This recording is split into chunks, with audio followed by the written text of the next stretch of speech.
প্রধানমন্ত্রীর আহ্বানে সাড়া দিয়ে প্রদেশ বিজেপির উদ্যোগে সারা রাজ্যে মন্দির ও তীর্থস্থানগুলিতে স্বচ্ছতা অভিযান কর্মসূচির অব্যাহত রয়েছে।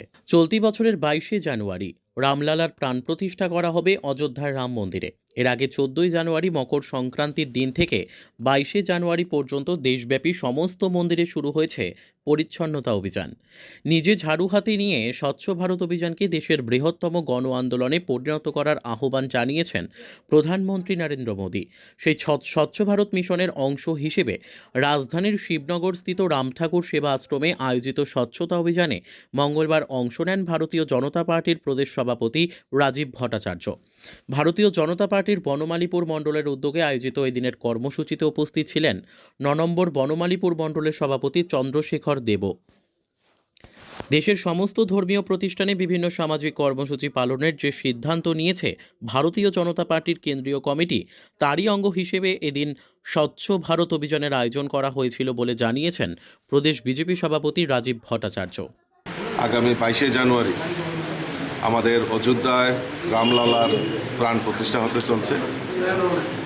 এই প্রাণ প্রতিষ্ঠাকে সামনে রেখে সমস্ত সনাতন ধর্মের যারা রয়েছে তাদের মধ্যে যে উৎসাহ এবং উদ্দীপনা, আমাদের তৎসঙ্গে আমাদের দেশের যশস্বী প্রধানমন্ত্রী আহ্বান করেছেন যে মকর সংক্রান্তির দিন থেকে 22 জানুয়ারি অবধি আমরা যত তীর্থক্ষেত্র রয়েছে সেইগুলিকে স্বচ্ছতা অভিযানের মাধ্যমে উনি আহ্বান করেছেন সমস্ত ভারতবাসীকে।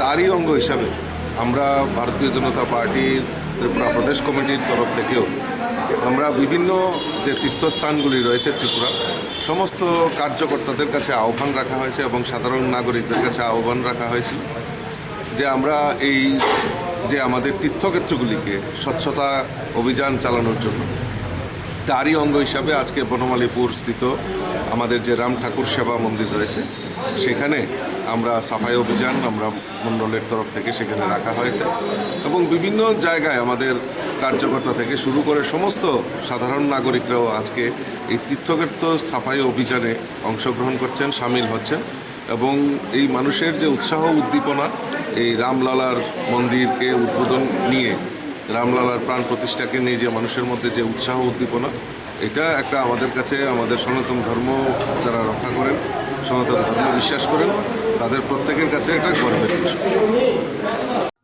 Bureau report, news daily Bharat.